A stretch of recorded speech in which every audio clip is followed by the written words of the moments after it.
Presented by Prodiad.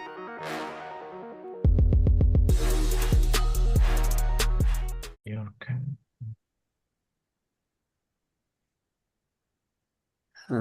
Baik, Assalamualaikum warahmatullahi wabarakatuh. Waalaikumsalam warahmatullahi wabarakatuh.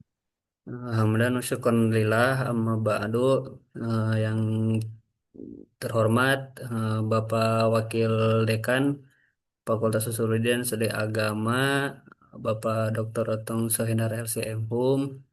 Yang terhormat, Bapak Ketua Prodi Ilmu Al-Quran dan Tafsir, Bapak Imam Sahal Ramdhani STHI MAG, dan juga Eh, yang terhormat Bapak Sekretaris Prodi AT sekaligus pemateri pada acara peningkatan kompetensi dosen pada malam ini, Bapak Ahmad Labib Majdi Shum MA, dan juga yang saya hormati seluruh dosen-dosen tetap Prodi Ilmu Al-Quran dan Tafsir. Alhamdulillah, kita kembali lagi bertemu dalam acara peningkatan kompetensi dosen. Yang terakhir mungkin ini materi yang terakhir, yang ketiga, yang akan dipandu oleh pemateri dari Bapak Ahmad Labib Majdi. Untuk mempersingkat waktu supaya tidak terlalu malam, eh, saya sebagai moderator eh, menyerahkan waktu yang seluas-luasnya kepada pemateri yang saat ini. Saya persilahkan. Baik, terima kasih Bang Firman. Assalamualaikum warahmatullahi wabarakatuh. Waalaikumsalam warahmatullahi wabarakatuh. Bismillah, alhamdulillah, wassalatu wassalamu ala rasulillah wa ala alihi wa ashabi wa malam abad. Yang terhormat Bapak Dr. Otong Seminar SKFUM, selaku Wakil Dekan. Yang terhormat Bapak Kaprodi, Bapak Imam Sahar Ramdhani STMAG.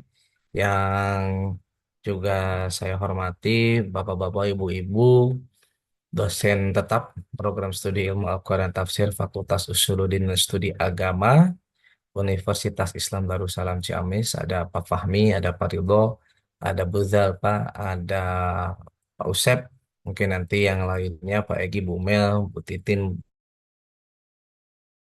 Kita telah sampai pada penghujung agenda kita bersama di Prodi di Fakultas Usuluddin terkait dengan peningkatan kompetensi dosen, dan saya diberikan mandat oleh dekanat dan Kaprodi untuk menyampaikan kriteria jurnal ilmiah dan tips menembusnya. Meskipun memang saya harus akui ini seperti materi atau tema yang sederhana, tapi ketika akan disampaikan itu tidak sesederhana itu.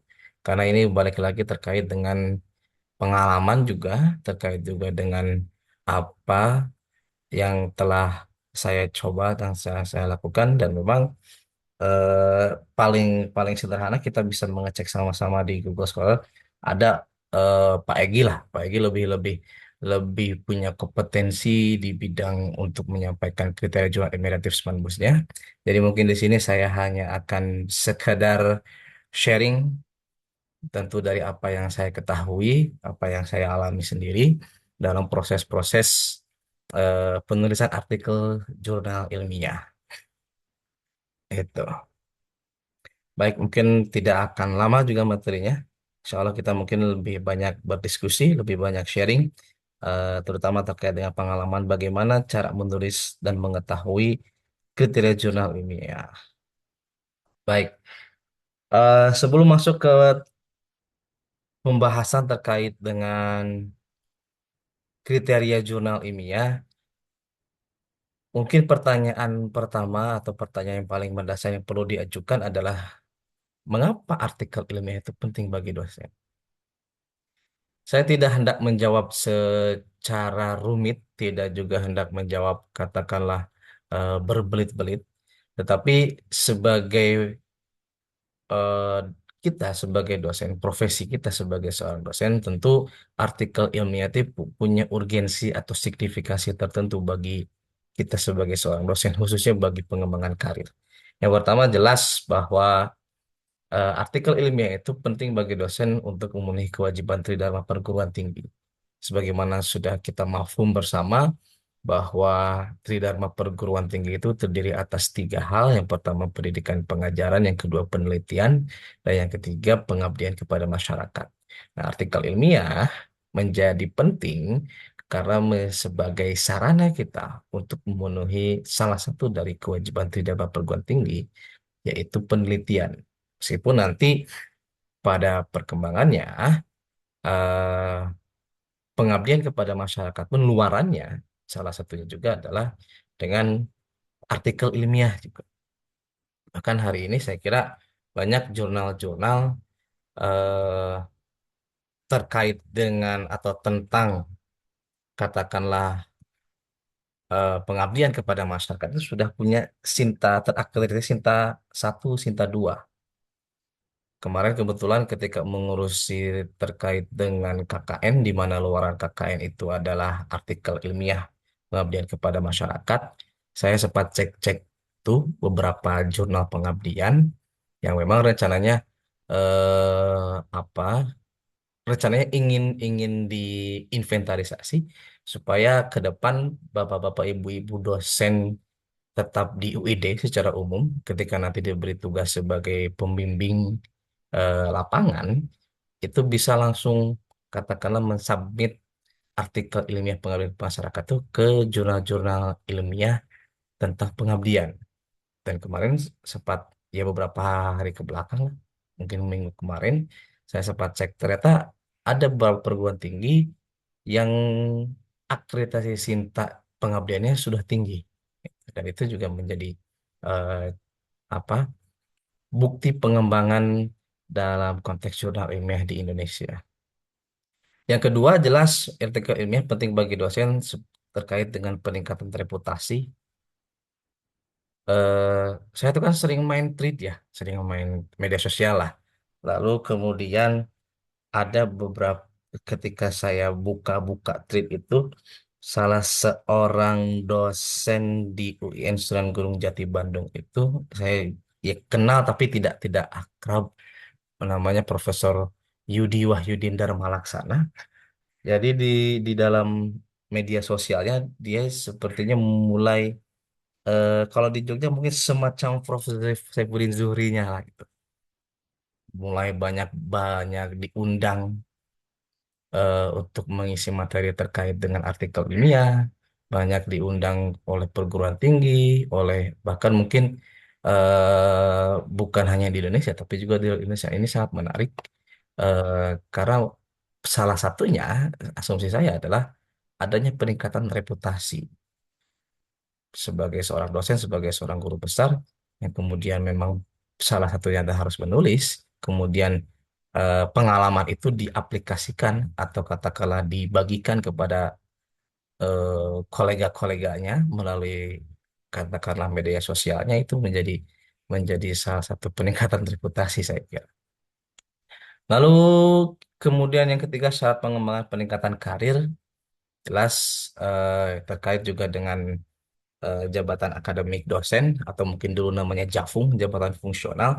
Artikel ilmiah juga ini menjadi penting karena memang untuk kenaikan jabatan akademik dosen itu terutama dari lektor ke lektor kepala itu membutuhkan ada beberapa syarat penulisan atau penerbitan artikel ilmiah. Nah, karena itu saya kira artikel ilmiah sangat penting bagi bagi kita sebagai seorang dosen. Lalu pengembangan dan membagikan ilmu, lalu melatih keterampilan yang terakhir, oh ini saya nggak saya menghalangi. Nah, portofolio dan pengembangan diri. Jadi setidaknya ada 7 alasan mengapa artikel ilmiah itu penting bagi kita sebagai seorang dosen. Nah, lalu apa itu sebetulnya jurnal ilmiah? Saya merujuk kepada Peraturan Menteri Riset, Teknologi, dan Pendidikan Tinggi nomor 9 tahun 2018 bahwa yang dimaksud dengan jurnal ilmiah adalah bentuk pemberitaan atau komunikasi yang memuat karya ilmiah dan diterbitkan berjadwal dalam bentuk elektronik dan atau tercetak. Setidaknya dari pengertian ini sebetulnya kita sudah bisa memetakkan atau memilih mana jurnal ilmiah dan mana katakanlah jurnal non ilmiah atau mana jurnal ilmiah yang bereputasi dan mana jurnal ilmiah non bereputasi. Nah, ini jelas ditegaskan oleh aturan perundang-undangan yang masih berlaku. Meskipun ini dibuatnya tahun 2018. Nah, selain itu, Bapak-bapak, Ibu-ibu, terkait dengan jurnal ilmiah juga, sejauh pengalaman saya ketika mendengar atau berbicara tentang jurnal ilmiah, ada kemudian beberapa yang mencoba untuk membuat klasifikasi dari jurnal ilmiah itu sendiri. Jadi setidaknya kita bisa melihat klasifikasi jurnal ilmiah itu berdasarkan format publikasinya. Bisa ada yang online, ada yang cetak. Saya kira hari ini yang cetak sudah tidak terlalu banyak, mungkin ya. Mungkin sudah tidak banyak. Pengalaman saya, eh tahun 2017 ketika saya menulis artikel terkait yang ringkasan dari skripsi itu, saya masih dapat cetakannya. Waktu itu saya mengirim artikelnya ke, kalau tidak salah, UIN Sumatera Utara, UIN Sumut. Itu masih dapat tuh cetaknya dikirim dari Sumatera ke Ciamis. Kalau nggak salah saya sudah simpan di perpus IAT Karma kalau nggak salah. Tapi hari ini kemudian beberapa tahun kemudian atau bahkan eh, tahun berapa saya terakhir itu tidak lagi mendapatkan versi cetaknya dan juga tidak ada penawaran. Gitu. Kalau pernah juga saya punya pengalaman itu membantu almarhum ayah saya untuk menembus ke Sinta Sinta satu apa Sinta dua dulu tuh. Waktu itu kebetulan diterima, accepted dan publish. Kemudian dimintai biaya untuk cetaknya. Jadi memang di jurnalnya di websitenya memang tidak menyatakan permintaan dana biaya, tetapi kemudian dimintai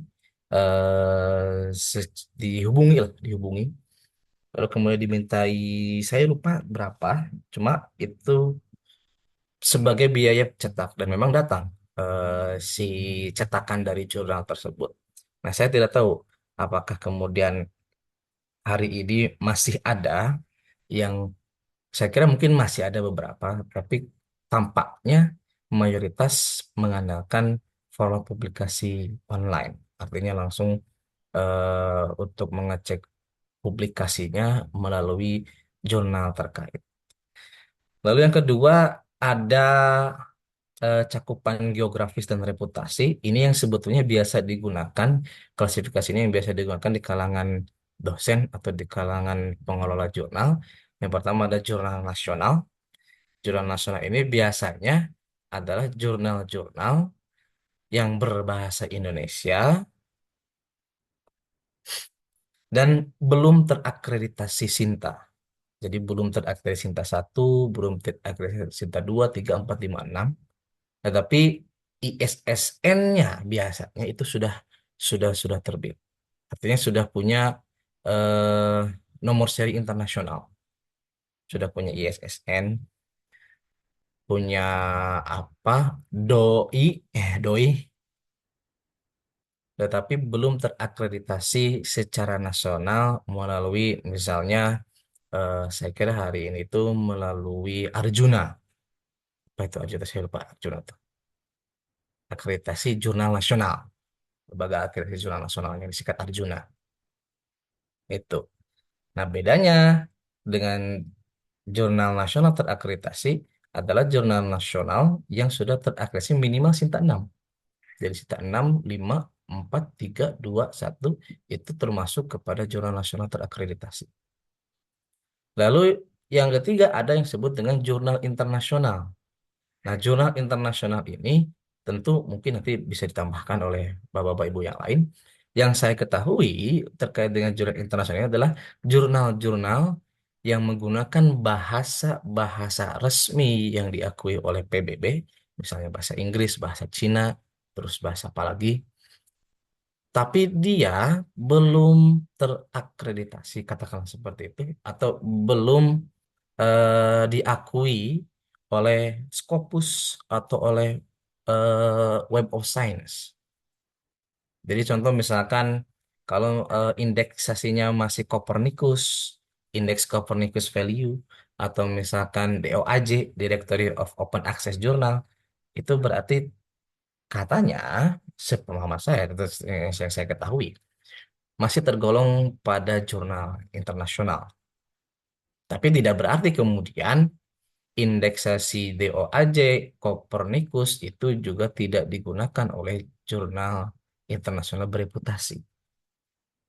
Artinya jurnal internasional bereputasi itu adalah jurnal internasional yang diakui, katakanlah seperti itu, oleh atau masuk kepada kriteria Scopus dan juga masuk kepada kriteria WOS atau Web of Science. Kriteria Scopus apa saja? Setidaknya yang saya ketahui, kriteria Scopus itu meskipun saya belum pernah menulis di Scopus atau di Web of Science, jelas pertama kualitas editorial dan peer review-nya ketat. Lalu yang kedua, kriteria dari jurnal internasional bereputasi itu atau Scopus itu konteks akademik dan kontribusi ilmu keilmuannya nyata. Dan ini juga saya kira semua jurnal ilmiah menginginkan itu. Nah, yang paling penting adalah keberagaman geografis. Jadi jurnal internasional bereputasi biasanya sangat menginginkan para penulisnya itu tidak hanya terdiri dari satu negara, bahkan lebih bagus, lebih banyak. Jadi keberagaman geografis penulis, apalagi bukan apalagi, juga dewan editorial atau editorial board juga itu sangat penting. Lalu ciri lainnya, kriteria lainnya dari jurnal internasional bereputasi itu konsistensi dalam penerbitan. Karena kan ada beberapa jurnal itu terutama termasuk lah yang sering saya perhatikan di kita di Indonesia itu ada jurnal kadang mereka itu jadwalnya misalkan 2 kali setahun. Terus di jadwal itu misalkan di dalam keterangannya terbitnya Januari, Juni, kemudian Juli, Desember. Tapi ternyata sudah lebih dari Desember ternyata belum juga terbit. Nah, itu juga menjadi kalau dalam konteks misalkan penilaian oleh lembaga Arjuna itu juga menjadi salah satu penilaian, konsistensi penelitian itu menjadi salah satu penilaian. Nah, itu. Nah, terkait dengan Scopus itu sendiri, mungkin Bapak Ibu juga sudah mengetahui adanya kuartil-kuartil Q1, Q2, Q3, Q4, dan itu Q1, Q2 itu menjadi eh, yang paling presisius lah, yang paling presisius, dan juga tentu pasti dalam proses untuk menembusnya sangat selektif. Lalu dari sisi isi dan fokus, eh ada jurnal review, yang kedua ada jurnal penelitian, yang ketiga ada jurnal terapan, dan yang keempat ada jurnal interdisipliner. Eh Sejauh yang saya pahami, di Indonesia kayaknya mayoritas jurnal ilmiah itu baik yang internasional bereputasi maupun nasional terakreditasi, apalagi mungkin sekedar jurnal nasional itu belum banyak yang katakanlah menyediakan slot khusus untuk artikel yang berbicara tentang review, yang mereview buku, yang mungkin mereview artikel. Dan ini saya kira di Barat, saya kira mungkin nanti Pak Eki bisa bisa bisa mengonfirmasi. Sejauh pengalaman saya mengakses beberapa artikel berbahasa Inggris ketika menyusun tesis, jadi banyak sekali eh, saling mengkritisi itu bukan hanya secara lisan antara satu katakanlah satu ilmuwan, satu cendekiawan, satu sarjana dengan sarjana ilmuwan cendekiawan yang lain. Itu tidak hanya secara lisan, tetapi juga melalui tulisan. Saya ingat misalkan yang saya paling ingat itu adalah kritik Donner terhadap Hajarismnya eh, Patricia Kron dan Michael Allan Cook itu. Kemudian di akhir itu ya, dia ngutip pendapatnya Albert Hourani. Saya masih ingat. Jadi itu jadi itu masih banyak contoh-contoh yang lain. Bahkan donor yang saya teliti ketika S2 itu dia tidak hanya mengkritisi karya dan pemikirannya Fromm dalam Hajarism, tapi juga mungkin dalam Slave of the Horse, kemudian dalam eh, bukunya yang bersama Martin Hinz juga ada kalau tidak salah. Nah, itu mungkin yang menjadi slot yang saya kira belum belum terlalu banyak di dalam konteks kita di Indonesia, di perguruan tinggi di Indonesia. Mungkin ya, saya juga tidak terlalu memperhatikan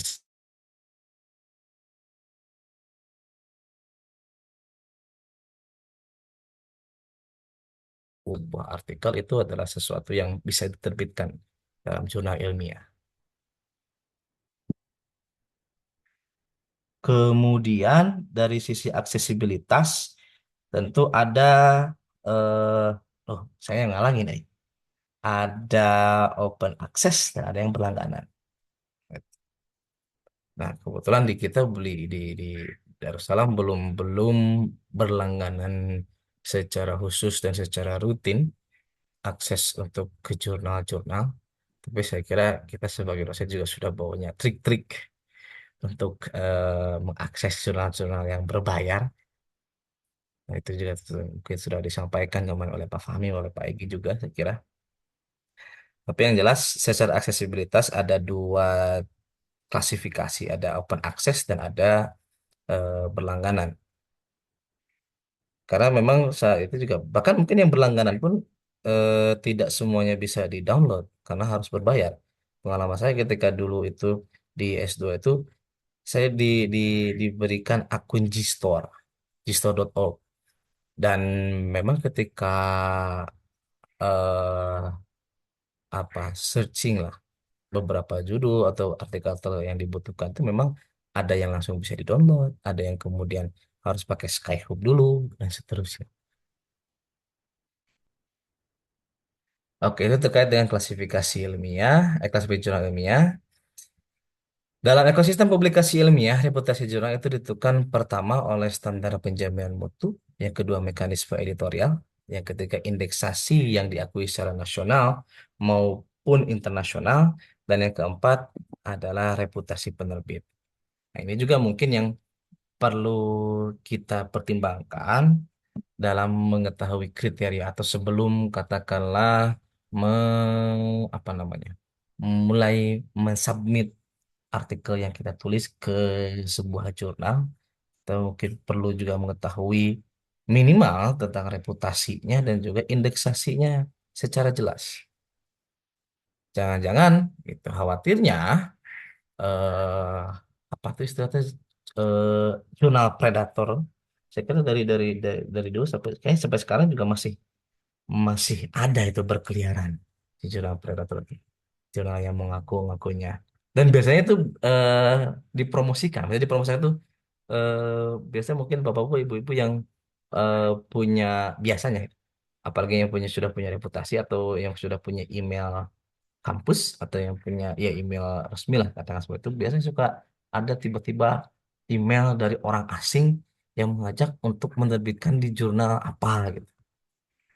Kemudian diiming-imingi pasti akan terbit dalam sekian bulan, atau diiming-imingi katakanlah proses reviewnya tidak ribet, atau diimingi dengan hal-hal yang lain lah. Atau misalnya bayar sekian tuh pas terbit. Nah, itu perlu perlu dicurigai, perlu perlu hati-hati. Jangan sampai kemudian karena eh sebentar, teman-teman. Oh alah,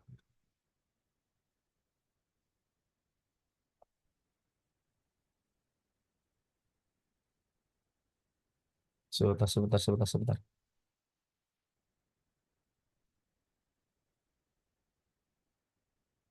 Pantasnya ada yang hilang. Ternyata belum di save. Oke, mana? Nah, harusnya ada ini dulu. Nanti balik lagi ke situ lah. Nah, balik lagi ke sini. Jadi dalam ekosistem publikasi ilmiah, reputasi jurnal itu ditentukan oleh setidaknya 4 hal. Nanti kita akan masuk ke masalah kriteria jurnal ilmiah. Tapi sebelum masuk ke situ, Bapak Ibu, terkait dengan tadi pertanyaan pertama, mengapa artikel ini penting bagi dosen, saya tidak tahu apakah ini pembahasan yang relevan atau tidak. Tapi ini gambaran tentang bagaimana kemudian dalam konteks pengembangan karir kita sebagai dosen, jenis jurnal atau artikel ilmiah itu terlihat yang terbit di jurnal ilmiah itu menjadi penting karena punya nilai-nilainya dalam konteks misalkan untuk PAK, untuk kenaikan jabatan akademik dan seterusnya. Gambarannya seperti ini. Aduh, guru kemana itu? Nah, gini.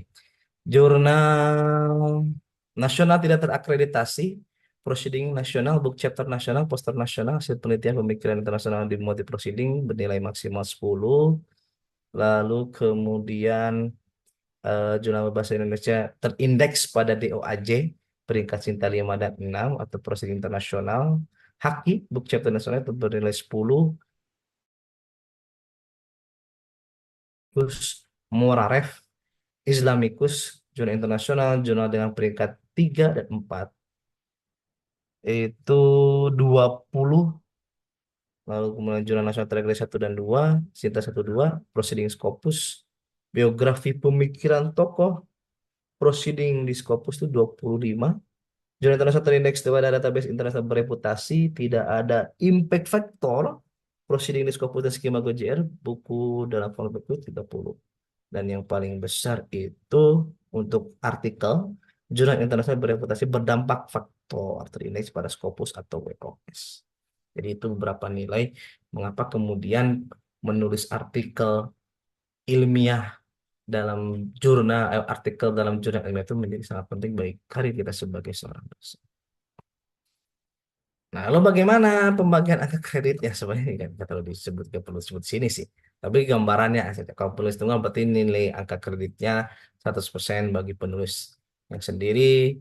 Kemudian kalau berdua, penulis pertama 60, yang kedua 40, atau bisa 50-50. Kalau bertiga 60 penulis pertama, penulis sisanya dibagi rata. Atau bisa 50-30 dan 20.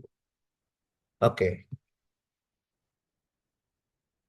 Lalu kita masuk Bapak Ibu kepada kriteria jurnal ilmiah. Tentu saya merujuk kepada Permenristek Dikti nomor 9 tahun 2018. Takutnya saya jadi sok tahu. Jadi saya hanya merujuk kepada peraturan menteri. Yang pertama kriteria jurnal ilmiah itu pertama adalah memiliki dewan penyunting jurnal berkualifikasi sesuai dengan bidang ilmu. Oh ini kayaknya gara-gara di download dari Canva. Jadi kacau begitu. Gak apa-apa.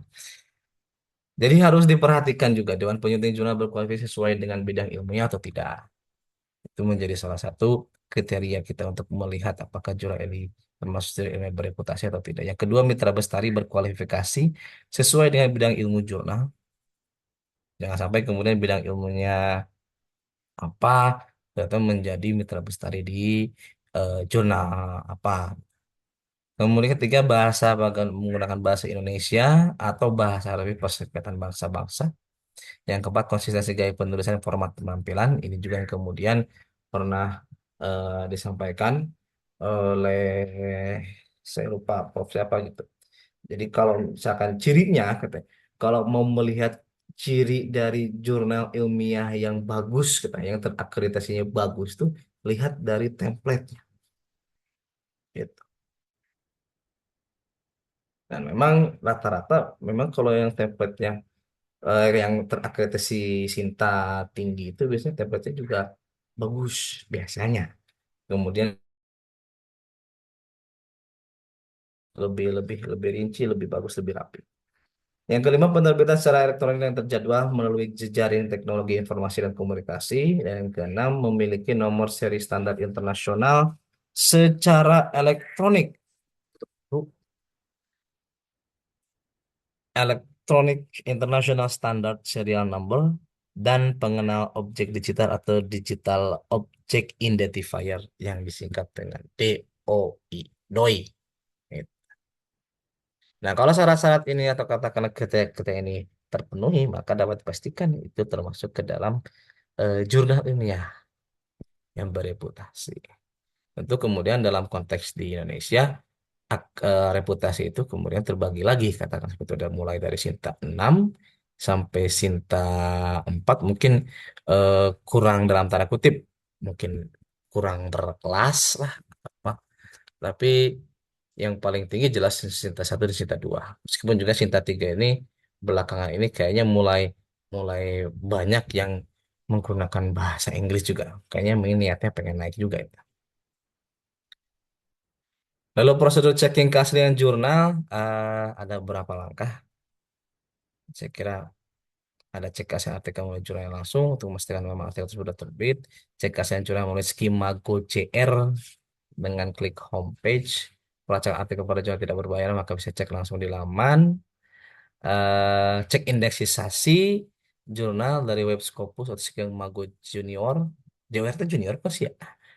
Jika sulit dengan judulnya, maka sebaiknya menggunakan ISSN. Kemudian cek SJR di web Scopus. Lalu cek subjek area, kewajaran jurnal juga harus dicek, diperhatikan apa berapa jumlah artikel yang terbit per tahun, kecepatan terbit, lalu juga para penulisnya. Karena kadang dalam setahun tuh ada jurnal yang terbit sebanyak 4 kali.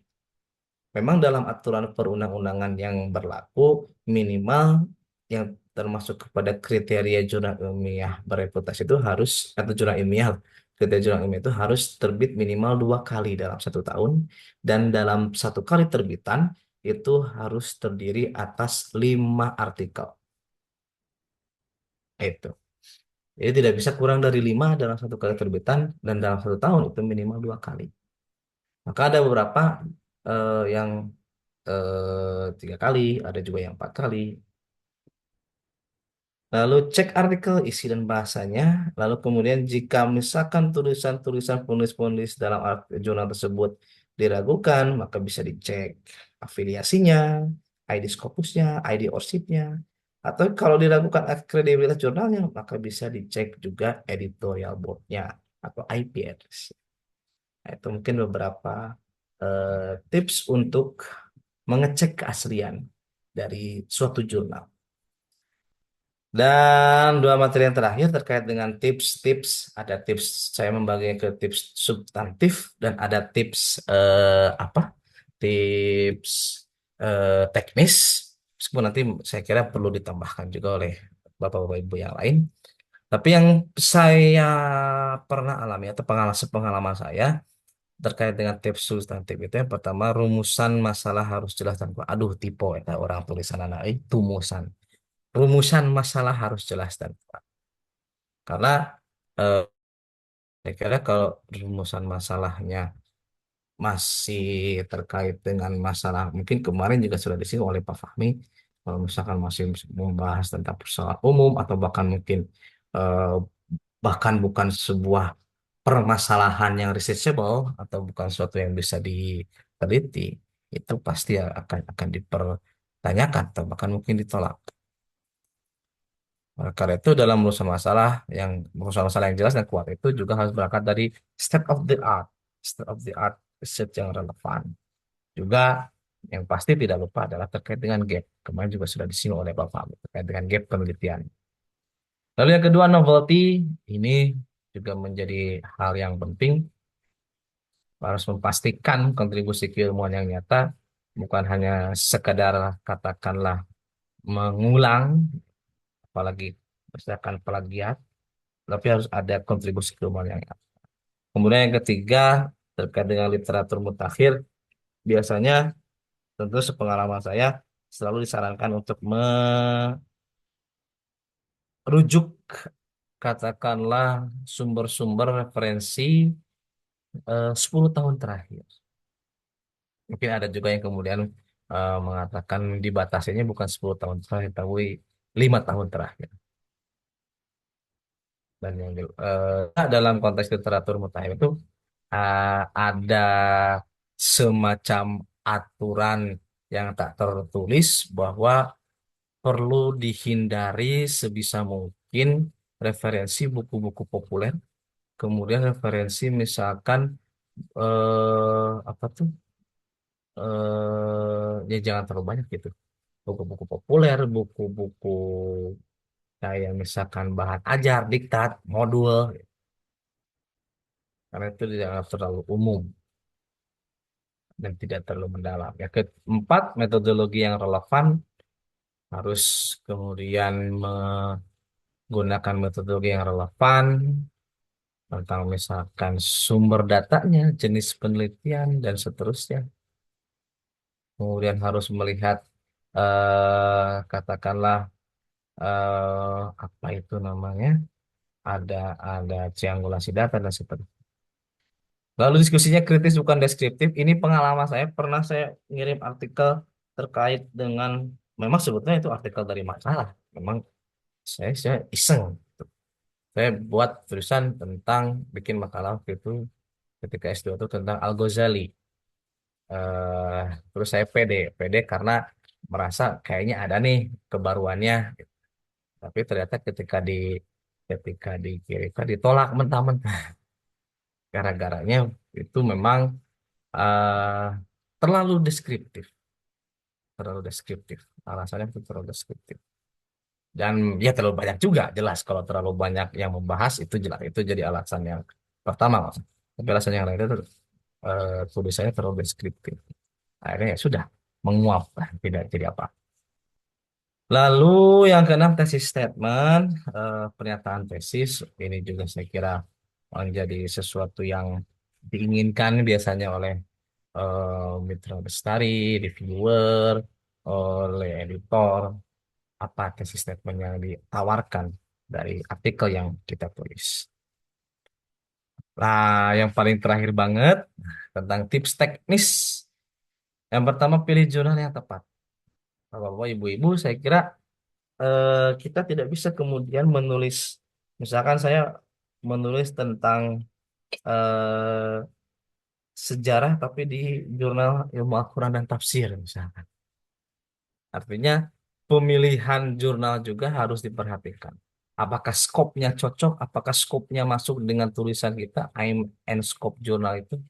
Lalu kemudian eh, kalau misalkan ada yang bertema, misalkan special issues atau misalkan apa, perlu juga diperhatikan apakah sesuai tidak temanya dengan tulisan yang kita miliki, yang kita tulis.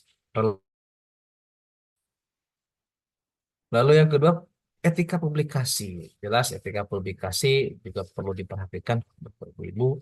Meskipun katakanlah kita punya tulisan banyak, ah, kemudian biar lebih sederhana atau biar lebih tidak ribet, kemudian banyak mengutip tulisan sendiri. Nah, itu juga termasuk kepada plagiarism, self plagiarism, gitu ya. Ya, etika publikasi juga sangat perlu diperhatikan. Saya kira Bapak Ibu juga sudah lebih paham terkait dengan etika publikasi. Yang ketiga, gunakan manajer referensi. Eh, Manajer referensi itu biasanya jurnal, kalau tidak Zotero itu Mendeley dan EndNote. Saya nggak tahu apakah kemudian ada manajer referensi, aplikasi manajer referensi yang lain. Saya kira mungkin bisa saja ada saja. Tetapi yang paling sering saya temukan itu adalah tiga manajer referensi ini. Dan yang paling saya bisa kuasai itu udah terkait dengan Mendeley. Saya belum pernah pakai Zotero. Bukan belum pernah. Waktu itu pernah mau install di laptop, tapi laptopnya terkuatin. Laptopnya tidak kuat kayaknya. Mau Zotero. Mau. Tapi kalau Mendeley kuat. Saya nggak tahu apa. Tapi memang Mendeley saya lebih menguasai. Nah, mungkin Bapak-Bapak Ibu juga perlu eh, menguasai penggunaan manajer referensi di antara tiga inilah, Mendeley, Zotero, atau N. Lalu yang keempat, kolaborasi, membangun kolaborasi antara peneliti yang lain, dosen yang lain, bisa secara internasional ataupun misalkan juga secara nasional, antara kolega, kenalan di tempat lain, misalnya ketika kuliah, ketika S1, ketika S2, ketika S3. Ini juga menjadi tips yang bersifat teknis. Itu bisa membuka peluang untuk lebih bisa diterima artikel yang kita tulis. Yang kelima, para review sebelum submit, misalkan kita minta kepada kolega yang ada di prodi, yang ada di fakultas untuk mengecek bagaimana nih tulisan kita, tulisannya sudah bagus, sudah layak atau gimana. Itu perlu-perlu juga saya. Lalu gunakan bahasa akademik formal, tadi terkait juga dengan tadi. Kalau misalkan Bapak, Ibu-Ibu ingin menggunakan dalam konteks misalkan menulis untuk jurnal internasional bereputasi atau jurnal internasional, maka konsistensi penggunaan bahasa Inggris itu menjadi penting. Misalkan dalam konteks bahasa Inggris. Jadi misalkan dari awal misalkan penggunaan bahasa Inggrisnya bahasa Inggris British, ya ya British sampai akhir. Kalau misalkan bahasa Inggrisnya American, American. Nah, konsistensi itu juga menjadi biasanya menjadi pertimbangan untuk kelayakan suatu artikel itu diterima atau setidaknya direview atau tidak direview. Dan yang terakhir jelas harus mengikuti template. Jangan sampai kemudian tulisannya bagus tapi template-nya tidak sesuai dengan yang disediakan oleh jurnal tujuan, maka ya saya tidak tahu apakah akan ditolak mentah-mentah atau mungkin akan diminta untuk ditulis ulang atau kemudian untuk diri submit mungkin untuk di submit ulang dengan template yang sudah disediakan oleh jurnal tertentu. Nah, itu sangat penting karena biasanya tentu sejauh pengalaman saya eh, kita itu malas kalau untuk katakanlah melanjutkan langkah untuk untuk untuk melanjutkan langkah dari suatu artikel dari submission ke review dan seterusnya kalau misalkan dari segi penulisannya sudah tidak sesuai dengan template, oke. Ikuti template secara penuh 100% itu menjadi hal yang penting, setidaknya minimal masuk ke dalam katakanlah atau di review atau di apa namanya ditinjau oleh Mitra Bestari atau oleh para reviewer. Baik, itu mungkin yang bisa saya sampaikan, Bapak Ibu semua. Mohon maaf kalau banyak kekurangan terkait dengan materi yang saya sampaikan pada malam hari ini. Saya kembalikan kepada Bang Firman selaku moderator dan operator. Baik, terima kasih kepada pemateri kali ini yang telah menyampaikan beberapa materi dalam eh, jurnal yang bereputasi ini. Baik, kita lanjutkan ke sesi berikutnya yaitu tanya jawab. Maka dari itu kepada Bapak Ibu sekalian, jika ada yang ingin ditanyakan, dipersilahkan.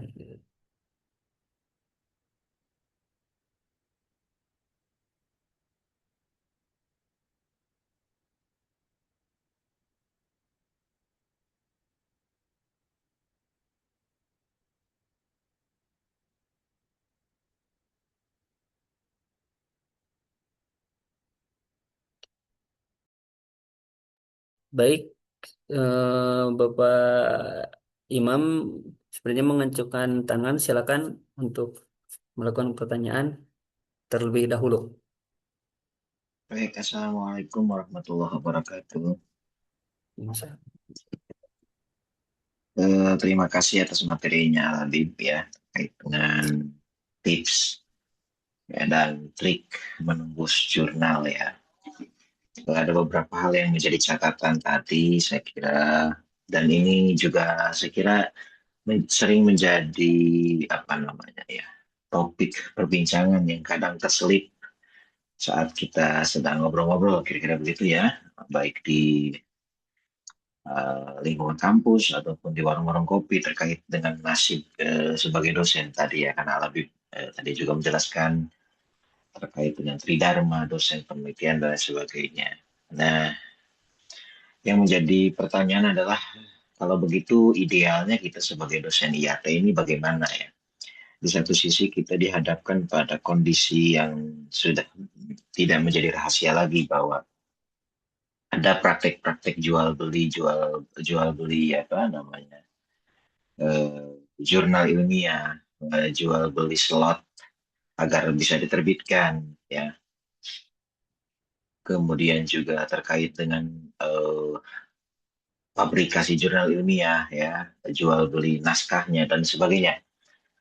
Belum lagi terkait dengan fenomena rezim Scopus dan lain sebagainya. Ini juga kadang menjadi bahan diskusi kita juga kan. Artinya para dosen-dosen saya kira juga banyak yang mengkritik terkait dengan fenomena itu.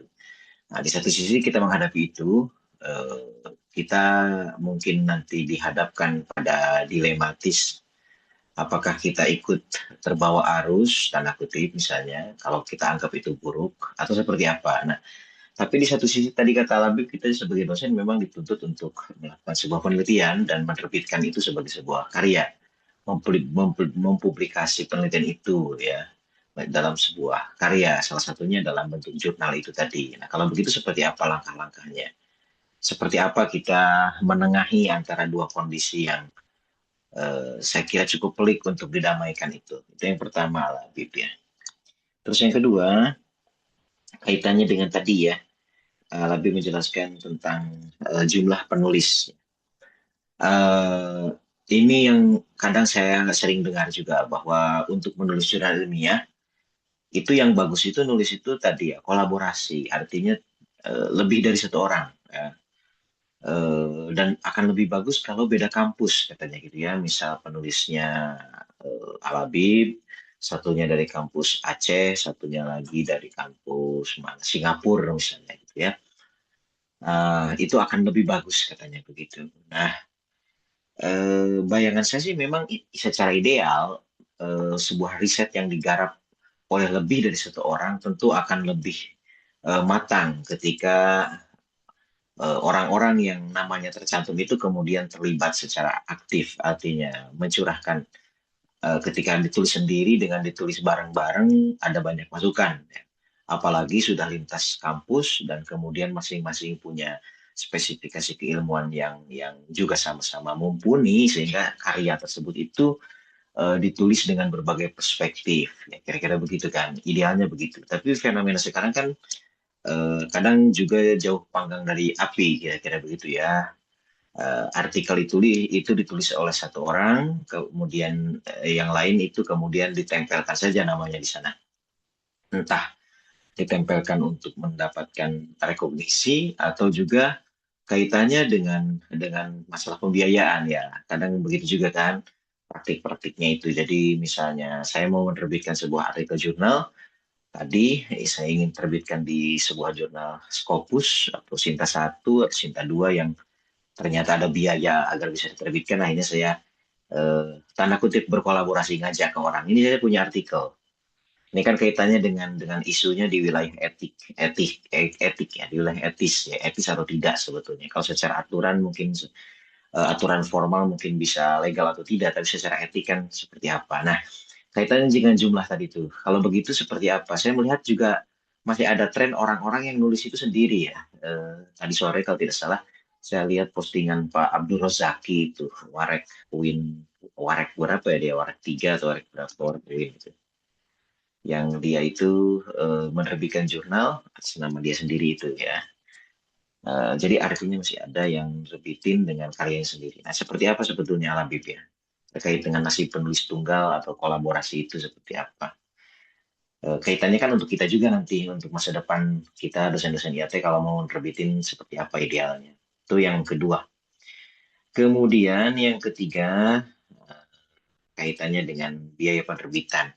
Saya sering dengar bahwa untuk menerbitin jurnal itu ada biaya publikasi. Nah, ada yang memang tadi katanya biaya itu ya mereka cari cuan aja. Jadi memang benar-benar predatory jurnal bahasanya Labib tadi. Memang dia untuk nyari duit. Tapi ada yang disebut katanya memang ini resmi gitu. Jadi memang ada tarifnya. Uangnya jurnalnya bukan predatory jurnal, tapi memang dia harus bayar untuk biaya terbit, untuk biaya editing lain sebagainya. Nah, benar nggak yang seperti itu? Jadi kira begitu ya. Tiga pertanyaan saya sebenarnya ada empat, tapi sudah kebanyakan. Saya kira cukup tiga itu saja. Terima kasih. Assalamualaikum warahmatullahi wabarakatuh. Waalaikumsalam warahmatullahi wabarakatuh. Eh, Bagaimana dijawab dulu atau ditampung dulu pemateri? Ditampung aja dulu coba. tempat sebenarnya ada ya yang mengangkat tangan. Yang kedua itu saya persilakan kepada Bapak Egi untuk memberikan pertanyaannya.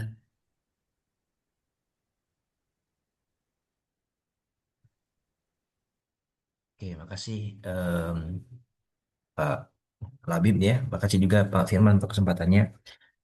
Saya mohon maaf masuk terlambat gitu atas karena beberapa hal. Tapi saya menangkap beberapa poin penting dari Pak Labib, terutama tentang tips substantif dan tips teknis. Saya kira ini adalah akumulasi dari pengalaman Pak Labib mengurus jurnal ya di Darussalam Ciamis itu sejak awal gitu. Jadi saya kira sudah tahu betul em, tentang apa ya dinamika dan juga tentang perdapuran di jurnal ya. Em, saya ada beberapa poin yang ingin saya sharing sekaligus saya ingin tanyakan juga sebagai bentuk klarifikasi saya kira Pak Labib gitu ya, dan juga kepada dosen lain sekalian. Pertama, sebagai background dulu, sepertinya tidak lagi asing ya. Saya itu dulu diperkenalkan sebagai tukang jurnal atau sebagai pengurus jurnal oleh mertua saya gitu ya, calon mertua saya dulu lah. Artinya saya hidup di dunia jurnal sejak saya satu.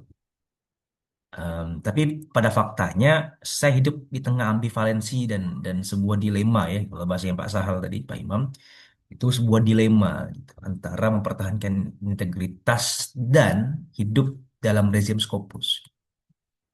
Em, Ambivalensi ini terasa, terutama saat kita ingin menerbitkan artikel atau berkolaborasi, itu paling terasa. Ya, berkolaborasi terutama. Kalau nulis sendiri dilemanya nggak terlalu kerasa karena nulis sendiri ya dari awal sampai akhir ya sudah gitu. Kolaborasinya nggak ada. Tapi kalau misalkan berkolaborasi, kemudian juga harus memilih kampus A, B, C, D, E. Belum lagi kita berbicara tentang kolaborasi antar kampus atau kolaborasi intra kampus. Misalnya saya mengajak misalkan Bu Safruro atau saya mengajak Bu Zalfa atau Pak Imam ya di sini sebagai penulis co-author. Em, ada semacam sense bahwa kita tuh bagi-bagi kue gitu ya, bagi-bagi kue. Artinya ya saling berbagi angka kredit lah untuk artikel Scopus. Ini enggak juga salah, tapi lagi-lagi ini kan karena poinnya dulu deh, poinnya. eh, saya dulu tahun lalu saya mengundang saya ketua panitia PPI UK. Kita membuat sebuah simposium internasional di London, mengundang peneliti dari BRIN, lalu peneliti dari Kemenak satu, dari BRIN satu, dan joki artikel satu. Jokinya kita undang, cuman jokinya kita undang atas nama, bukan atas nama joki, tapi atas nama penulis muda produktif.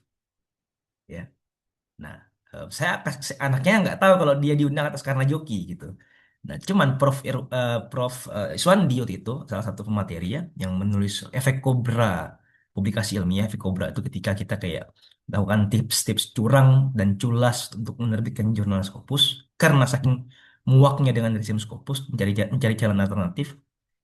em, Dia bilang bahwa 90% kolaborasi, karena kan tadi anak muda ini bilang kalau kolaborasi penting segala macam. Dia bilang 90% kolaborasi jurnal di Indonesia ya terutama itu em, dibilang fiktif juga enggak, tapi itu palsu. Itu adalah sebuah itu tindak kriminal akademik bahkan dan nir etika. Dia berani ngomong 90%. Makanya saya kira em, gimana kita membawa kolaborasi gampangannya. Pertanyaan singkatnya bagaimana membawa kolaborasi? Karena seringkali ketika saya di Jogja saja misalnya kolaborasi itu dia tandai sebagai apa? Sebagai ajang semi perjokian. Misalnya saya minta mahasiswa saya nulis dulu draftnya, saya nambah-nambahin. Atau saya minta teman-teman saya, misalkan dosen A, B, C, misalkan nulis antar dosen, nulisnya 2 minggu, gitu ya, riset lapangan 3 bulan, nulisnya 2 minggu, yang nulis mahasiswa ntar tinggal nambah-nambahin. Atau bagi-bagi tadi, misalkan dosen A ngerjain subbab A, dosen B ngerjain subbab C, dosen C ngerjain subbab D, misalnya. Jadi kolaborasi yang sifatnya pragmatis sekali, tidak ada diskusi yang serius, gitu ya. Itu poin pertama soal kolaborasi dulu deh, kolaborasi dan ambivalensi. Poin kedua, em, soal ini Pak Labib yang sangat mengganggu saya, soal jujur saja soal template. Bahwa jurnal yang baik itu indikatornya apa? Template-nya tuh bagus gitu ya. Itu saya setuju. Tapi template yang bagus itu tidak banyak kita temukan di luar negeri. Sebenarnya, di template jurnal itu adalah imajinasi dan konstruksi em, kita hari ini tentang seperti apa sih jurnal-jurnal Eropa. Justru jurnal template-template yang bagus itu adanya di Indonesia. Kita buka Kurdis, kita buka Lektur, JSP, kita buka itu template bagusnya di sana gitu. Karena tidak hanya mengatur teknis penulisan tapi juga substansi penulisan. Itu problemnya. Itu problemnya. Maka maka lagi-lagi dilemanya kalau pertanyaan saya Pak Labib, saya juga mohon izin gitu kepada dosen-dosen di sini gitu. Saya punya pertanyaan sederhana saja untuk pertanyaan kedua yaitu kita cari template yang lengkap dan kita ingin cari template yang mengganti substansi kita tapi instan penerbitannya yang kalau bahasa Pak Labib itu predatory ya. Kan sekarang jurnal predatory tidak hanya jurnal-jurnal yang berbayar fiktif tapi jurnal-jurnal bagus Q1 itu juga predatory sekarang masalahnya. Jadi kita cari jurnal yang instan apa cari jurnal yang lama? Tapi nggak instan lagi-lagi. Itu persoalan nomor dua, Pak. Persoalan nomor tiga, persoalan AI ya. Kalau boleh saya sharing sedikit gitu. Karena saya kira salah satu proses yang saya sepakati dari Pak Labib adalah tentang peer review. Itu tidak hanya peer review dalam artian yang terjadi di jurnal, kita ada reviewer orang, kolega kita sendiri yang mengkritik kita. Atau entah kolega di intara kampus atau luar kampus gitu. Kalau boleh saya ingin share sesuatu, Pak. Mungkin sedikit saja gitu. Ini saya kasih contoh. em, ini template, sorry. Ini template. Sebentar, mana ya? Em, ini, ini. Oh, Perlu dimatikan ini dulu.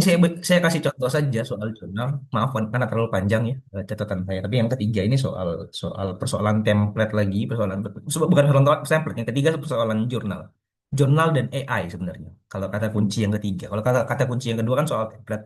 Kata kunci yang ketiga soal jurnal dan AI. Saya sempat ngobrol secara pribadi dengan Pak Imam ya karena kegelisahan kita sama tentang UIN Palembang. Kita sebut nama ya sekarang UIN Palembang itu bukan lagi dosen yang nulis Scopus, mahasiswanya puluhan nulis Scopus. Dan itu Q2, Q3, Q1 tuh terbit K1 loh. Ya, dulu di zaman kita masih S1 itu keren sekali. Sekarang kok kita skeptis ya. Jadi kayak ibarat dulu kita orang-orang ditangkap KPK tuh kayak, oh ini pasti korupsi. Sekarang kok kita malah ragu ya. Iya kan? Jadi kayak penjahatnya malah kalau terbitin Scopus tuh. Hmm. Nah, kenapa begitu? Ini saya kasih contoh nih jurnal, lektur keagamaan jurnal Kemenak. Ya, ini catatan catatan reviewnya gitu. Saya sharing saja gitu. Bukan bermaksud oversharing, tapi bermaksud menunjukkan catatannya. Ya, catatan mereka ini lihat title, weakness, abstract, keywords, bla bla bla bla, recommendation, bla bla bla, introduction, gini begini, general problem, novelty, supporting theory, method, bla bla bla sampai kesimpulan, conclusion, implication. Jadi dia kasih asesmen rekomendasi, bacaan-bacaan yang juga belum tentu tepat untuk kita. Karena apa pakai AI? Jadi secara kerja review hari ini itu nggak susah, Pak. Jadi masukin artikel yang ingin direview, masukin template-nya dia, udah nanti AI yang akan mereview. Accept with major revisions. Padahal kalau misalkan saya sebagai dalam pengalaman jurnal, catatan-catatan yang sifatnya hanya ubah sesuai dengan template itu nggak ada with major revision, yang ada malah with minor atau bahkan nggak sama sekali gitu. Tapi bahasanya major artinya apa? Itu bahasanya ChatGPT lagi-lagi. Nah, dan sama di Palembang itu kasusnya yang kita hasil refleksi dan pembacaan kita adalah dari judul dan abstrak saja itu jurnal-jurnal Palembang yang tulisannya anak-anak S1 S2, sorry anak S1 ya. Di posting yang puluhan jumlahnya nulis Scopus, nulis Sinta 2 3 itu tuh produksi AI semua. Nah, ini yang ingin saya highlight lagi. Saya kira em, materi Pak Labib minggu ini tuh itu kulminasi dari materi Pak Fahmi minggu lalu dan materi saya 2 minggu lalu gitu. Ya kan tentang pemilihan topik dan juga tentang latar belakang dan kegelisahan akademik dalam penulisan artikel ilmiah. Tapi ketika AI masuk, ketika industri Scopus dan rezim pemerintah masuk, ketika Permendikti 2024 masuk, bahkan ketika sekarang menteri yang diangkat tuh menteri Scopus, saya bilang dalam dalam acara kami di PPI UK, Prijan Juliarto itu tahu nggak artikel Scopusnya berapa, Pak? Tahun lalu saja itu 345. Saya mungkin menebak tahun ini udah 400 itu artikelnya. 400 itu artinya apa kalau kita hitung-hitung? Satu bulan tuh 5 artikel Scopus. Iya kan keren sekali itu. Tapi kan itu bukan hal yang mengejutkan kalau sekarang ya. Karena tadi tanda petik kolaborasi. Satu artikel bisa 20 dan itu kan tinggal di-rolling. Tinggal di-rolling. Nah itu yang jadi masalah, Pak. Jadi poin pertama saya ulangi lagi saja tentang kolaborasi. Poin kedua tentang template. Poin ketiga tentang industri.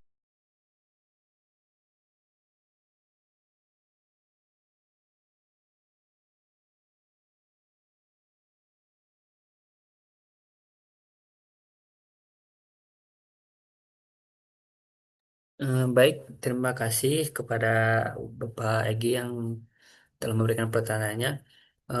Kemungkinan satu lagi ya untuk pertanyaan terakhir sebelum nanti dijawab oleh pemateri kepada Bapak Otong Hendar, Bapak Wadek, saya persilahkan.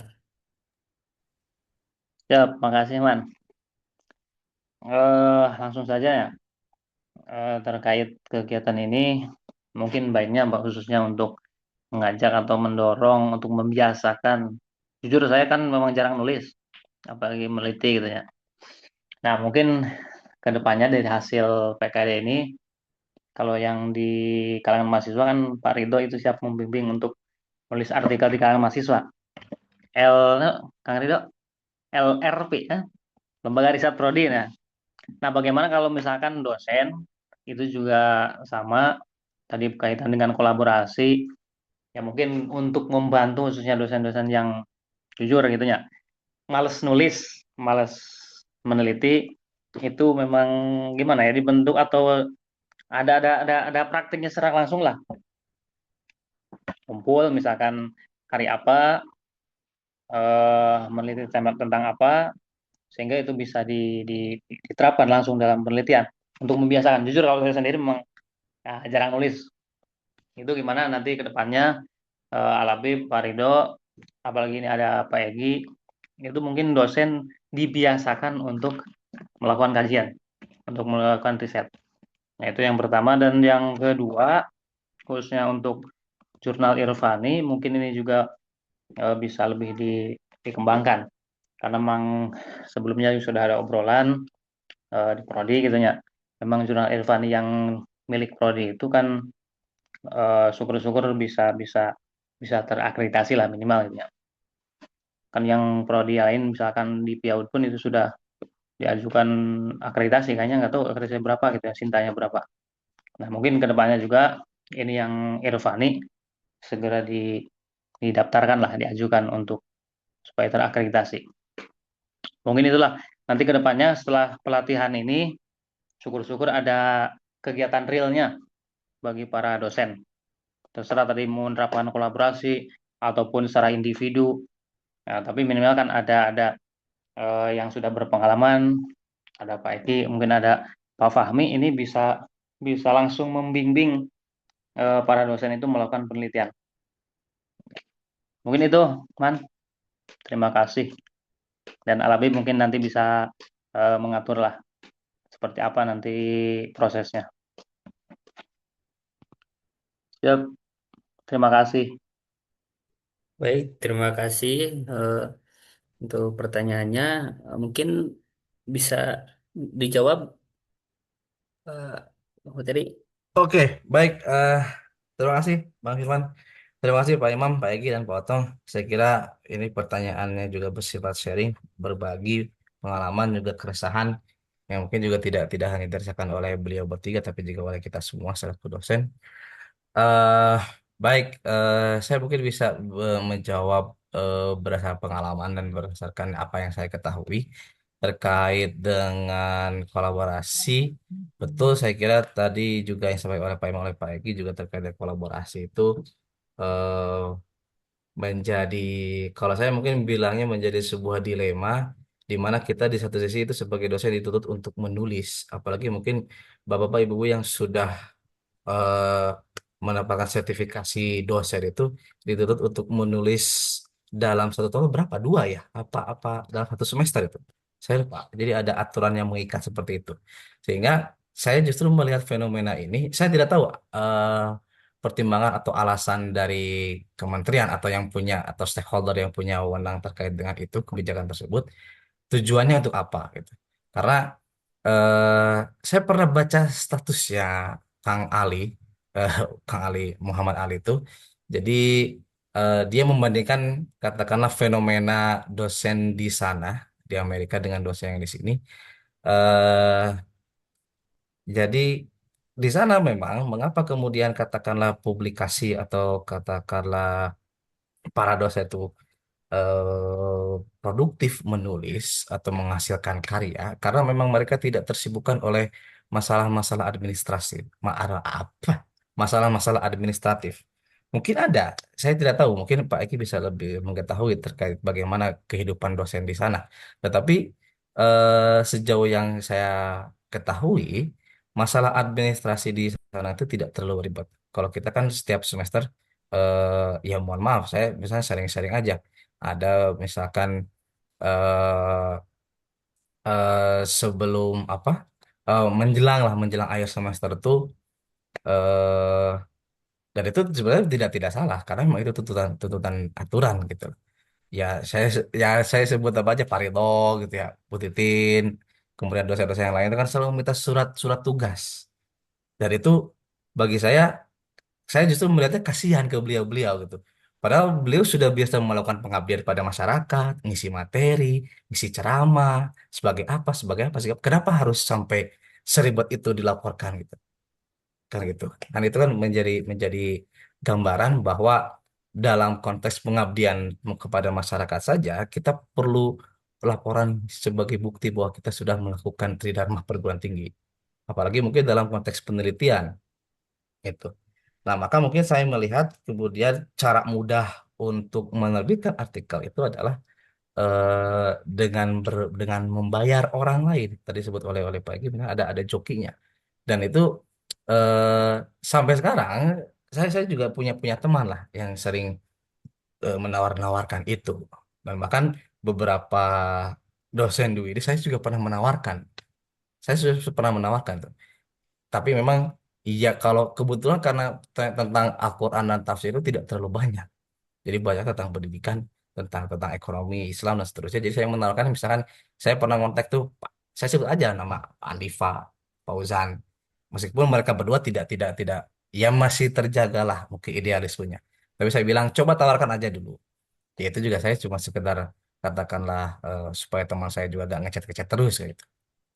Tapi itu fakta. Itu menjadi kebiasaan, menjadi suatu yang tak bisa terbantahkan, fakta yang tak terbantahkan. Jadi kalau secara etis memang kalau menurut saya sih mungkin bermasalah gitu.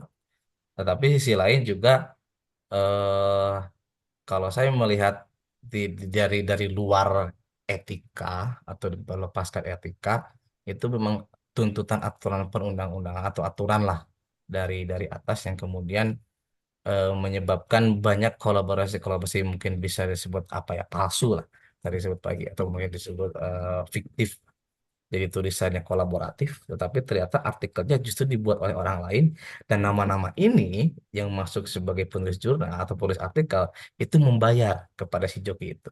Nah, itu fakta yang tak bisa terbantahkan saya kira. eh dan terkait dengan biaya publikasi sebenarnya kayak misalkan kemarin tuh saya sempat searching itu beberapa jurnal tentang pendidikan. Ini ini gak tahu saya nemunya tentang pendidikan karena waktu itu memang eh, apa saya membantu istri untuk menerbitkan artikel yang dia buat gitu. Saya membantu submit aja. Dan beberapa artikel pendidikan yang saya temukan itu rata-rata mereka meminta bayaran. Tapi memang secara apa ya istilahnya itu secara terbuka. Jadi tidak malu-malu lah. Mereka memang misalkan di announcement tuh di misalkan di website itu mereka udah nyebutin tuh bahwa artikel ini kalau misalkan terbit atau publish akan dikenakan biaya sekitar berapa misalnya. Dan itu eh banyak nih seperti itu gitu. Saya tidak tahu kemudian peruntukan biaya itu apakah memang untuk membayar katakanlah mitra bestari atau membayar dewan editorial atau membayar editor in chief atau seperti apa. Tetapi memang polanya itu biasanya jurnal-jurnal yang ramai itu hari ini justru mereka ada jurnal-jurnal yang meminta bayaran. Misalkan saya sebut jurnal edukatif, saya lupa di perguruan tinggi mana itu. Jurnal edukatif itu satu kali terbit itu mereka bisa sampai puluhan. Sintanya kalau nggak salah Sinta 4 atau Sinta 5. Saya lupa tepatnya Sinta 4 atau Sinta 5. Dan itu banyak diminati oleh para dosen. Jadi mereka menulis tentang pendidikan, lalu kemudian diterbit, kemudian disubmit, mungkin diri. Reviewnya ada memang, reviewnya ada. Karena saya juga sempat mensubmit artikel punya istri ke situ. Jadi memang ada komentarnya, ada kemudian misalkan yang perlu diperbaiki, direvisi dan sebagainya. Tetapi kemudian ketika dianggap selesai si revisi itu, lalu dimintai biaya. Nah, gitu. Jadi kan ini menjadi saya kira pola-pola yang mungkin hari ini menjadi sesuatu yang tidak asing bagi kita, tetapi juga mungkin menjadi keresahan, terutama bagi kita yang ingin menulis secara serius dan tidak tidak mengeluarkan biaya spesial pun. Saya kira itu. Lalu terkait dengan apa tadi dari Pak Egy itu terkait dengan termasuk mungkin dari Pak Imam dan Pak Otong kolaborasi itu, saya kira mungkin dalam konteks kita di Prodi atau di sini di UID, eh, saya tidak tahu deh pembagiannya seperti apa bagaimana. Cuma kalau misalkan kita submit itu kan kadang ada si dua kotak dialog tuh ketika kita memasukkan nama-nama penulis tuh. Ada ada author, ada translator, bisa kayak gitu. Jadi mungkin secara kalau misalkan saya pahami dari fakta itu ya dari pengalaman itu, mungkin seharusnya tulisan kolaboratif itu adalah tulisan yang terdiri atas dua orang atau beberapa orang. Yang satu memang yang punya ide yang menulis, yang satunya adalah yang menerjemahkan. Artinya yang mengalih bahasakan dari misalkan bahasa Indonesia ke bahasa Inggris, dari bahasa Indonesia mungkin ke bahasa Arab. Bayang saya mungkin begitu, tapi mungkin yang lain punya pengalaman punya apa pandangan yang lain atau pengalaman yang lain terkait itu. Tetapi biasanya memang eh, saya tidak tahu apakah ini melanggar etika atau tidak, tapi memang saat ketika terutama ketika almarhum ayah itu masih masih masih aktif lah. Jadi beliau tuh punya beberapa apa namanya itu beberapa naskah. Ada yang tentang pendidikan, ada yang tentang hukum, dan itu semua saya yang edit. Saya edit. Jadi saya itu kayak kata Pak Bang, artikel yang sudah jadi, artikel yang sudah ada, saya hanya memoles. Menyesuaikan dengan template, kemudian merevisi dari misalkan komentar reviewer, lalu kemudian akhirnya terbit. Gitu. Nah, saya nggak tahu apakah misalkan contoh-contoh seperti itu adalah contoh-contoh yang secara etis melanggar atau tidak. Tetapi bagi saya, kayaknya itu sebagai sebuah pengalaman untuk kita mulai katakanlah tadi Pak Otong mengatakan pembiasaan riset di kalangan dosen eh, terutama di khususnya di prodi AT, saya kira itu mungkin bisa menjadi satu satu langkah awal saya kira yang perlu ditempuh sebelum mungkin nanti terbiasa untuk sama-sama katakanlah berkolaborasi itu betul-betul misalkan saya punya idenya temanya misalkan A, kemudian saya misalkan punya idenya begini, kemudian didekati oleh pendekatan yang lain oleh Pak Egy, didekati pendekatan lain oleh Pak Imam, oleh Pak Fahmi, oleh Pak Otong, Pak Rido, Pak Usep dan seterusnya yang lain. Mungkin nanti ke depan bisa seperti itu. Tapi saya kira untuk awal mungkin ya untuk awal langkah supaya terjadi pembiasaan kesadaran untuk melakukan riset dan penulisan, saya kira perlu perlu ada dorongan terlebih dahulu, dan salah satu dorongannya mungkin berangkat dari ada satu artikel mungkin misalkan saya punya satu artikel nih, terus kita kaji sama-sama, kemudian diperbaiki, kemudian dikasih saran masukan, termasuk mungkin ini masuk kepada adanya pra review. sebelum submit. Gitu. Nah, ini saya kira menjadi sebuah tantangan juga bagi kita untuk melakukan pembiasaan seperti itu. Lalu terkait dengan template, betul saya kira saya juga mengalami apa yang tadi disampaikan oleh Pak Egy. Saya juga curiga sebetulnya apa yang disampaikan oleh si Prof siapa, saya lupa lah namanya. Dalam satu kesempatan itu, jadi ciri artikel yang bagus tuh, yang akreditasi sintanya bagus tuh adalah yang template-nya bagus gitu. Makanya saya juga sempat meragukan, kok bisa ya? Karena memang sejauh sejauh pengetahuan yang saya gitu. Misalkan ketika 2017 sampai 2021 lah, ketika itu saya betul-betul rajin banget lah akses jurnal-jurnal internasional, jurnal-jurnal bahasa Inggris, termasuk buku-buku juga. Satu hal yang saya heran itu adalah apa? Cover buku-buku itu sangat sederhana.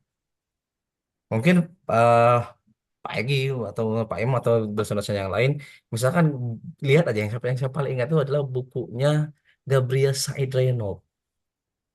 Itu cuma biru, terus judul buku, judul nama penulisnya, udah gitu aja.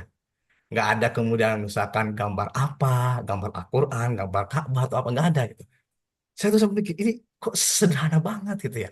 Apakah kurang imajinasi atau gimana gitu kan?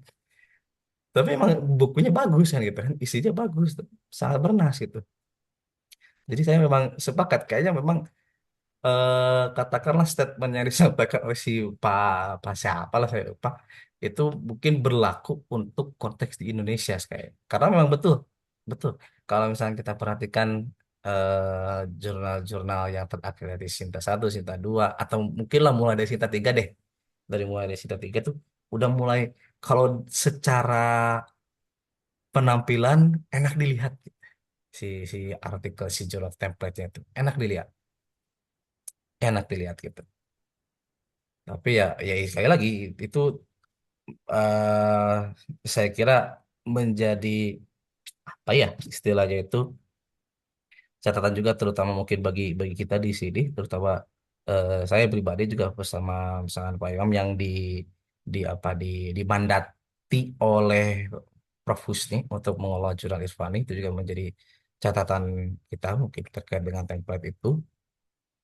Lalu kalau mengenai apa industri jurnal AI, saya juga gimana ya? eh Kalau bicara soal industri jurnal, memang saya juga sangat sangat, kalau misalkan bisa disebut, saya juga sangat tidak setuju dengan mengapa kemudian, apalagi kalau misalkan kita perhatikan aturan yang terbaru itu bahwa lektor dari lektor kepala ke guru besar, kalau magister itu dia bukan hanya Iswandi Saputra. Oh iya, Prof Iswandi.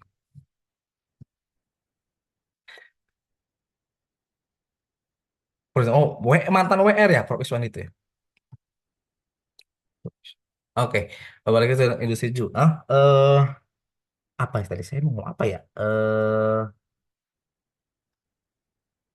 Apa sih? Ya Allah. Eh, AI, oh tidak setuju AI. dengan AI. Iya.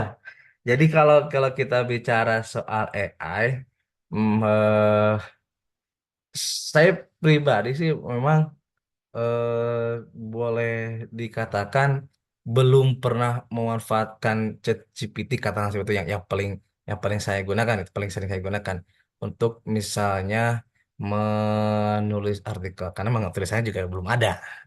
Terakhir tulisan yang sedang diproses itu saya itu adalah tulisan tentang, sebenarnya pernah pernah saya submit tuh ke Esensia, eh, Pak Egi sebagai artikel, tapi ternyata ditolak oleh Esensia waktu itu karena mungkin terlalu deskriptif, gimana, akhirnya sudah direvisi, lebih lebih lumayan kritis lah. Akhirnya saya turunkan tuh Sintanya, bukan Sinta 2 lah, esensinya Sinta 2 ya waktu itu ya.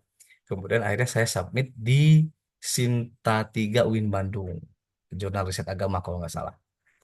Nah itu kemarin sudah ada revisi, sudah direvisi, tinggal tunggu nih mau publish apa enggak nih, belum ada kabar. Cuma itu artikel terakhir yang saya tulis, bukan tidak tidak memanfaatkan AI sama sekali.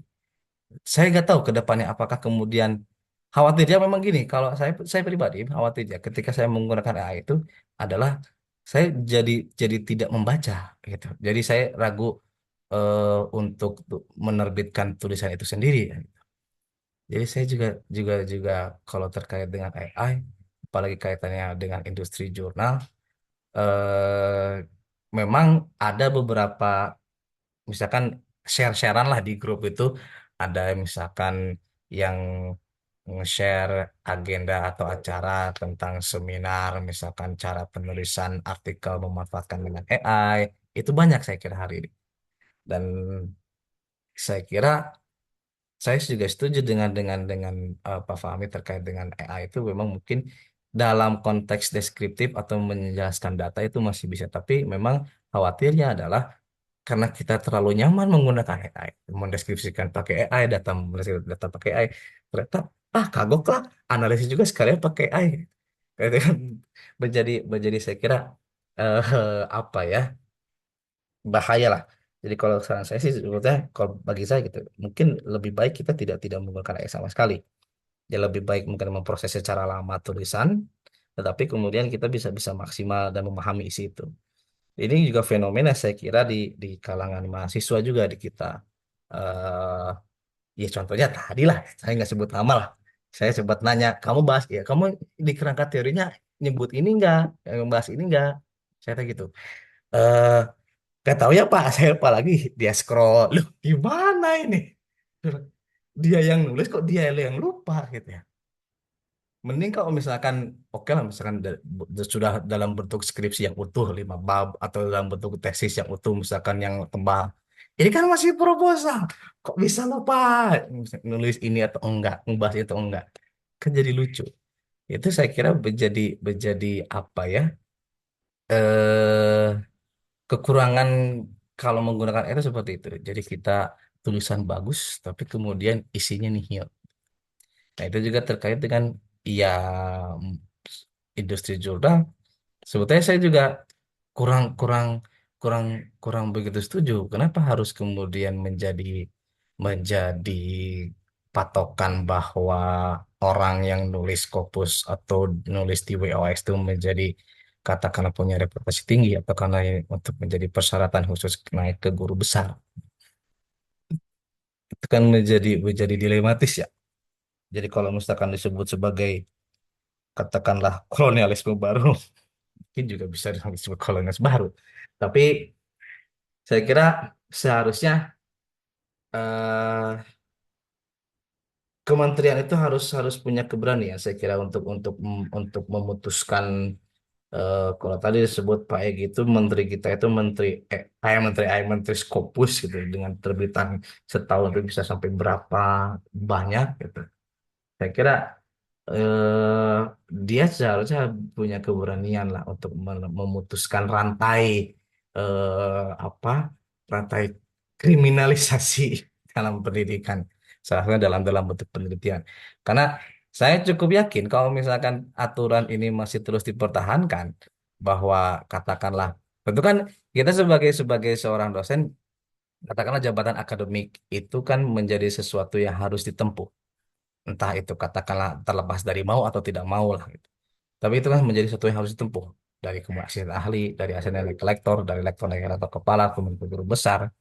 Tapi kalau bagi saya, kalau misalkan si aturan tentang keharusan untuk terindeksasi dengan Scopus dan WOS itu tidak diputuskan atau terus dipertahankan, saya kira memang industrialisasi artikel jurnal ilmiah itu mungkin akan lebih mengerikan di masa depan. Saya kira sih itu. Terakhir terkait dengan jurnal Irfani, Pak Otong, eh, setelah saya baca aturannya memang minimal itu saya tahu, saya lupa. Kalau mungkin nanti Pak Egi bisa mengingatkan. Untuk akreditasi itu harus minimal 4 tahun terbitan gitu ya? Atau berapa? Berapa? Empat, 4 tahun empat ya? 4 edisi dua terbitan. tahun. Empat penerbitan 2 tahun. 4 penerbitan 2 tahun. Oke. Artinya 20 artikel minimal. 20 artikel minimal. Nah, kemarin itu saya lupa sih sudah berapa artikel yang diterbitkan, Mas. Tapi kayaknya kalau 2 tahun sih sudah cukup. Cuma memang saya agak ragu untuk mengajukan ke Prof. Husni terkait dengan akreditasi itu karena prosesnya yang yang saya lakukan itu memang tidak, ya katakanlah tidak ideal gitu. Karena memang kita mengejar, awalnya itu kan memang mengejar mengejar terlebih dahulu publikasi yang banyak. Jadi kita memang boleh dikatakan, atau saya lah pribadi itu mengabaikan prosesnya. Kadang ada proses-proses yang fiktif. Saya sebut aja di sini, bukan. Misalkan saya pakai pakai pakai akunnya Pak Imam nih sebagai editorial, terus peer review-nya saya kan gitu kan. Padahal yang ngerjainnya saya juga itu dua-duanya kan. Nah itu memang saya nggak tahu sih. Mungkin bisa aja diajukan akreditasi, tapi mungkin ya 65 mungkin lah, tidak terlalu tinggi. Dan itu saya kira tugas kita bersama bahwa ibu-ibu, jadi saya juga mungkin minta kepada bapak-bapak, ibu-ibu juga yang punya kolega, yang punya teman, punya kawan, itu bisa diarahkan untuk eh, atau mengirimkan artikel ilmiahnya terkait dengan Al-Quran dan tafsir. Tapi itu juga tinggal artikel tafsir aja sebetulnya. Kita buka skopnya, tentu ini juga saya kira berangkat dari sebelumnya itu Pak Fahmi dengan Pak Imam.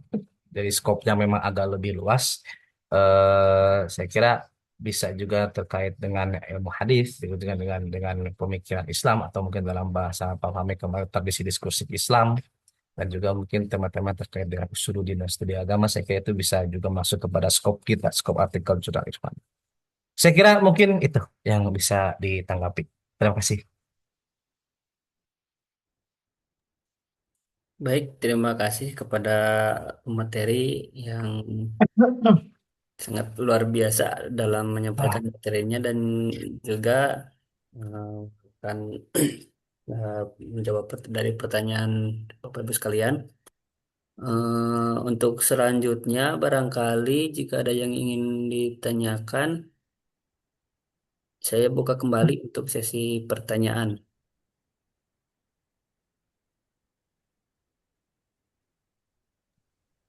Boleh nggak saya izin menambahkan lagi Pak Firman dan Pak Labib, menambahkan Boleh, poin boleh. deh. Boleh, Silakan. boleh, Dua, boleh, silakan. dua poin Silakan. saja, dua poin saja. Tadi hasil diskusi saya, hasil japrian saya dengan Pak Imam juga gitu. Sorry, mungkin tiga gitu, kalau dihitung yang ketiga tadi. Em, Dua aja lah. Yang pertama saya kira merespon dari Pak Otong ya, yang kita nantikan dari program PKD 3 minggu ini kan adalah ada output ya, ada output. Jadi kan nggak mungkin setelah Pak Labib presentasi minggu ketiga ini langsung ada artikel BIM salah BIM, kan nggak mungkin. Jadi saya kira kolaborasi tetap Pak, itu pasti, pasti itu. Cuman tadi kita jadi 10%-nya, bukan yang 90%. Em, Caranya gimana? Saya kira follow up dari program ini saya kira perlu ada. Saya kira perlu ada follow up dari program ini. Nanti mungkin Pak Imam dan Pak Labib yang akan memikirkan gimana formatnya ya. Kalau hasil diskusi saya dengan Bu Safuro, dengan Bu Melani itu baru hari Senin kemarin dengan kami, itu yang penting adalah membangun semacam peer reviewing proses ya. Jadi proses bedah artikel gitu. Bukan bedah artikel sih, bedah draft artikel. Jadi kita misalkan Bu Melani kemarin sempat diskusi sharing bahwa beliau punya topik buat disertasinya, otomatis itu akan jadi jurnalnya juga, jurnal Scopusnya segala macam. Kalau beliau tertarik, monggo nanti minggu depan akan menjadi pemateri. Pematerinya lagi-lagi pematerinya tidak harus buat makalah, pemateri tidak harus membuat artikel, pemateri cukup buat PPT aja saya kira. Bahkan kalau PPT